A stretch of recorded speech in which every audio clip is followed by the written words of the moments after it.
За цагаан толгооны катионыг натрийн гидроксидээр тунцжуулах урагдлыг авч үзье. За цагаан толгооны хлоридын уурсамдаас уруу шилэндээ тасалж аавна. За бага зэрэг нэрмэл тусаар шингэрүүлье.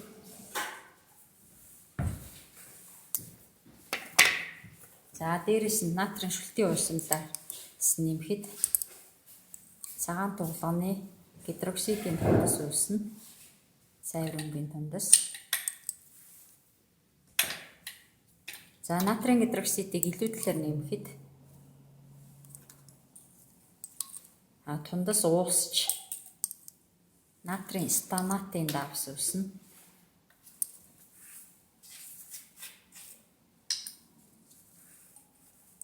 За нэлээ их илүү талаар нэмэх юм байна. За энэ уус нь дуусч байгаа учраас дээрээс нь